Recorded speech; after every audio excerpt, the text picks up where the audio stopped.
From Cornwall to Birmingham and Johnston and Bexhill, here's Ruben Spar on the radio. Hello and good evening to Guy Surtees. How are you today? Hi, Ruben. Yeah, I'm really good actually. Apart from the weather's not so good today, but still got a smile on my face. Yes, it's a bit wetty in Birmingham today. Never mind. I'm trying to something out some point. Can you tell me how long have you been a singer-songwriter for? How long? Well, I've actually been writing songs and singing for quite a long time, for a few years. I mean, I was writing songs years ago. In fact, when I was at school, which is a long time ago. I don't want to really go back that far. But yeah, so I've been writing songs a long time. Haven't really released anything on my own. Released things with bands and other artists. So I've collaborated before with people. Yeah, so I started to think about this sort of end of 2021, really, thinking, right, I'm going to start record some of the songs I've written and then get them released. So it's a lot easier nowadays, to release music. Still got the same sort of cost and everything to record things. But yeah, the releasing process has become a lot easier, which is great. So, can you tell me more about your debut single, English Country Boy? English Country Boy, yeah, it was a song that I wrote quite recently, not far past when I decided to sort of release things, and I wanted to tell the world that I was kind of for real, that I wasn't just some fly by night sort of some guy that's come along and said, "Oh, I think I'm going to sing country music." Been into country music for a long time. So the song tells the story about how I sort of discovered country music with Dwight Yoakam a long time ago, and then not long after that, I went over to California, and I ended up playing in a country band called the Tuners. That was just quite random. I wasn't expecting it to happen. So a couple of weeks after I landed in California, I stopped at a friend's house, and then a guy said to me, our bass player is going to Japan for 8 weeks to play in another band, and we've got no bass player. He said, "Do you play bass?" I said, "Well, actually, I do, yeah." So that's how that story started. And yeah, so the song, tells the story going through right from back then, right through to now, to writing and singing my own songs, and just to say that I'm an English country boy. So obviously, it kind of rolls off the tongue a little bit. It was other things may not have been quite so song friendly, British country boy or UK country boy, but English country boy just seemed to sound like the right phrase for me. So I just wanted to let people know that I'm for real, and that's what I am. Can you tell me more about you were the one? Say again, sorry. Can you tell me more about the single called You Were the One? You Were the One, yes. I thought you were going to ask me that. Yeah, it was a story about someone who I met in a park, and I decided to write a song about that kind of situation. So it was quite, obviously it starts off with I saw you in the park, and then it sort of goes on through a little bit of how the sort of relationship went on. Wrote the song actually as a bit of a pick me up when the relationship ended, and it was didn't last very long, but it was just a nice song. I had this tune in my head, and the story, obviously, country music is all about story songs, so it was another story, this one, and I get a nice big chorus out of it. I'm big on choruses. I like to have a nice big sing-along type chorus, so you can expect a lot more of that from me in the next few songs and beyond. I don't really go for songs that don't go anywhere. I like it to the verses to build up and have a story, and then the chorus really sort of kicks in and hopefully gets people singing along. I've had people say to me, "Oh, I can't get that song out of my head." Instead of apologizing, I sort of say, "Great, thanks for that." Yeah. That's what it's all about, when people can't get songs out of their head. Yeah, it's good that way. I don't want people to get songs out of their head. I want it to stay in there, and at least then when they hear it again, when they see me play live, then they'll know a little bit of the song. They can sing along at least to the chorus. And I've had that as well. I've had people turning up to gigs. I even had it actually. I played an open mic in Coventry, and there's a woman sat in front of me, and I started singing one of my songs. It got to the chorus, and she was singing along to it. So at the end, when I finished, I went over to speak to her and said, did you know my song? She said, no. She said, I just heard you sing it the first time. And by the second chorus, I kind of felt that I knew it. So that was a big win for me. So, can you tell me more about previous songs on your debut EP? Yeah, so the other songs. So track one is obviously was English Country Boy. Then I went a little bit lower on the tempo and did a song called Don't Matter Now. I haven't released that one yet, and it's kind of it was a bit of an experiment at the time in the studio. I wanted to see how it would work if I just put pieces together. So kind of started off with the intro, then I did the verse, and then the chorus, and added little bits in, and I just sort of stuck them all together so they went like in the studio, and see how it would work, and I just sang over it. Obviously I knew the song, and I couldn't play it all the way through without making any mistakes. So that's why I decided to just put a few things and put it in sort of modular form, and stick it all together. So I haven't released that one yet. I'm not sure whether I will or not. I might just it's obviously on the CD of the EP, but it's not released to any digital platforms yet. Then the third song, obviously, is You Were the One, which I just talked about. The last song on the EP, I wanted the EP to finish off on a real high note. So I put my kind of favorite song last.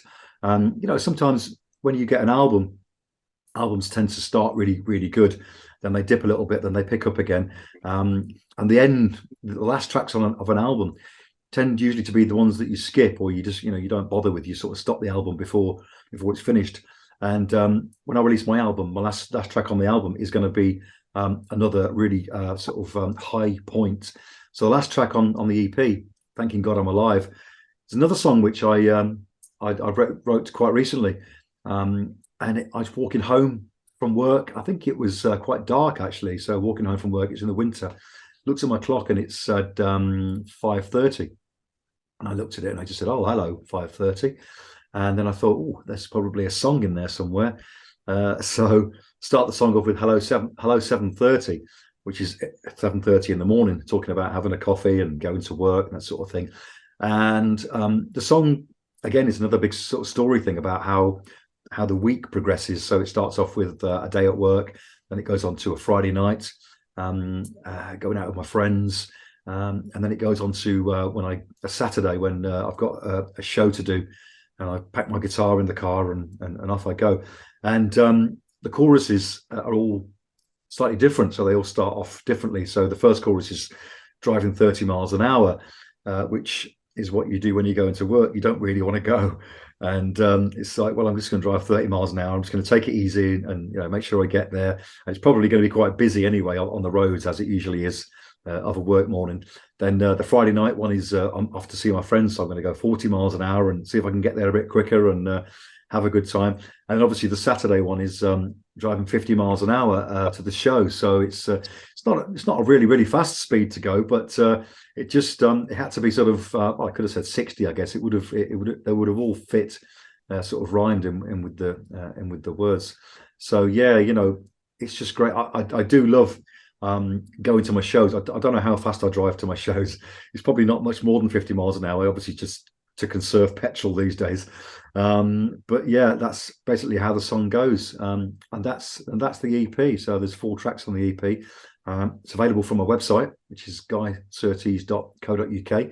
I've got a little store on there where people can buy the CD. I did sell out of the first batch that I bought, so I've had to buy some more. So I've got some of those still left. Are you writing any more country songs? I've written a lot of songs. Yes, so like I say, I've gone sort of I've gone from all sorts. I've gone really proper sort of country, and I've gone to sort of some stuff which is quite slow country, and I've gone for some sort of mid-tempo country. Then I've gone for a little bit more sort of country blues, a bit sort of mid-tempo country blues sound, little bit dirtier, if you like, so it's like a bit of a dirty country blues sound. I just wanted to experiment with different sounds and kind of really find my way. I've only just started, in the country sort of genre. I've been, listening to country for years, and I've been singing along. But in terms of writing and releasing the music, like I said, I'm quite new to it. So I'm still finding my feet. I've also got this song, which I played last night, actually, last night before, Monday, at an open mic, and it's called Only One Key. And I've kind of come up with a new genre called country billy. So it's a bit rockabilly and it's a bit country, and it's been done before, but I'm not sure if anybody's called it country billy before. So it's I've had to slow it down a bit. Sort of, obviously rockabilly is quite fast, and this song wasn't very long, so it was coming in about under 2 minutes. So I slowed it down, and I'm going to be recording that actually in the studio in August. So I've got another week booked in the studio. That's going to be one of the songs that I record, probably or possibly for an EP. But what I might do is make that the first 3 or 4 songs of an album. So I'm not sure if albums are a thing anymore, if it's a good thing to do. So I might just carry on doing singles, or again, another sort of 4-track EP where I can release sort of 3 tracks off that, and maybe have another spare song on there. So yeah, I'm writing country music, like I say, looking at all the different sub-genres of country. There's many out there now. I listen to country radio all the time, and I'm just listening to things thinking, is that country? And then you hear a bit of a banjo, you think, oh yeah, maybe it is. The only thing I don't really like is this bro country, as they call it, which is basically rapping over country, which I think started off with this Old Town Road, which is a Billy Ray Cyrus song, and somebody put a rap over it, which I wasn't too keen on. Would you do any covers on recording? Actually, yeah. I mean, the guy in the studio, my co-producer, Paul Johnston, he was saying to me, he said, if you do an album, he said, what you need to do is put at least 1 cover on the album. Now, I probably might be giving away a bit of a trade secret here, but I don't mind actually, giving people tips and trade secrets and passing things on that have been given to me. The idea behind it was, if you've got a cover on your album, particularly if it's not a very well covered song, when people search for that song on, let's say, Spotify, they will find the original song and hopefully your song next, and they might say, oh, what's this? Guy Surtees, never heard of him. I'll have a listen. So they listen to your song, and if it's good, then they like it, and they might say, oh, I'm going to check out his album. So that was the idea behind that. And I have got 2 songs in mind to record as covers, and they are, I've checked already, there's no covers of these 2 songs that I've decided to do. And it's not just for that reason. They're actually songs that I know would suit, a country sound, whether I've just, I'll make it country. I will put obviously some country instruments on there, not just the guitars, which I've stuck with so far. Maybe put a little bit of lap steel, because I've got a lap steel and I've been playing with that as well. Maybe a bit of banjo, a bit of violin, just to give it a real nice country feel, so that we really get that song sounding country. Have you got any upcoming gigs to promote in a few weeks' time, maybe? I've been doing some festivals and some small sort of pub gigs and gigs in bars, little shows in opening for, obviously I did the show opening for Laura Aston. That was fantastic. I've not had any other more opening slots come in yet, so I am looking at those, trying to see who's playing where, and sort of obviously try to contact them. I have contacted a few people. Nothing's come of it yet. Maybe I'm going a bit too big. Maybe I should lower my expectations. Festival wise, I've done a few festivals. I've got one coming up, which is this weekend. Which by the time this interview goes out, then that will be gone. So after that, nothing really. I would try to get onto the Long Road Festival I didn't get anything come back off that, but there are opportunities. I'm going there anyway, taking my guitar. That's the end of August. So really what I'm doing is, obviously I recorded the 4 tracks, released 3 of them. I took a break from music, from releasing music to concentrate on festivals and shows. I'm now sort of at the end of that sort of stage. I'm back into recording songs again. So I'm looking at 2024, and that sounds like a long way away. But to be honest, even a couple of the festivals that I've approached so far, I've already fully booked for next year's festival. So I've really got to pull my finger out and get onto that. You know, these festivals. I've got a whole big long list of festivals that I want to apply for next year. And I'm also looking at doing something around about probably May, June time, traveling to the States and just doing my own little road trip over there. I'm not going to go for the traditional 2 weeks in Nashville that I know a lot of people do, and get up at the open mics and that sort of thing. So I'm going to do something a little bit different, and I'm just starting to plan that now. So it might just be an open mic tour across one of the states and just see how things go. You know, fly there, fly to one town or city, travel on the Greyhound or on the bus or train, end up somewhere else and fly back from there.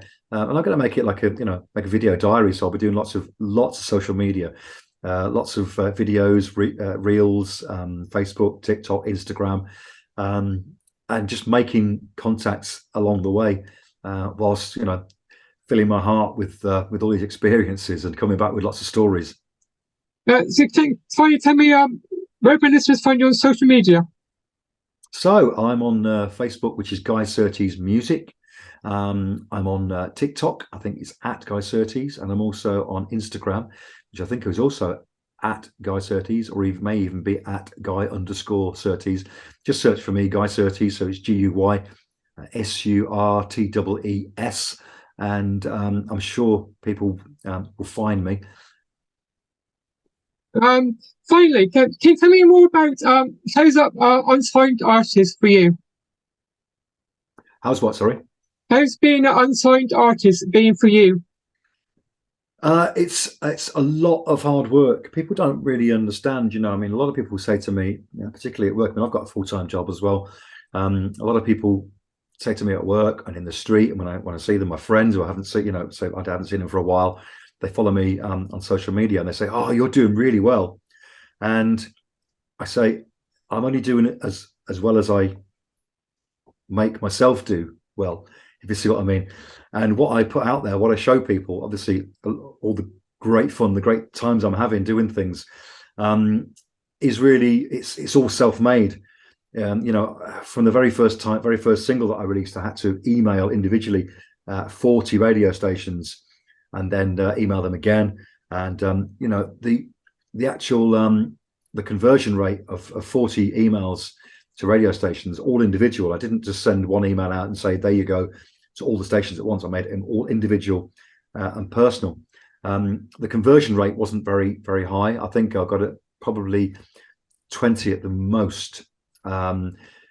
That's even with sort of contacting them again and saying, "No, did you get my single?" Because I was brand new at the time. It was very difficult to do. And I've actually made more contacts through going to gigs, to festivals, going and meeting people, particularly like radio presenters, emailing them, sending them CDs, just contacting them on Messenger and sort of basically starting to chat. It's really, really tough being independent, but I hear from people that are signed that it's also tough being signed as well, because then you've got someone sort of poking you all the time saying, "Oh, you've got to go and do this, and you've got to go and do that. Don't forget to post this. Don't forget to do a live show. Don't forget to do interviews. You've got I've got a video shoot for you. I've got this photo shoot." So having that on your back all the time, it's like having a manager at work always, telling you what to do. So yeah, it's tough, but it's very, very rewarding. I don't know how long I can stay being independent and grow.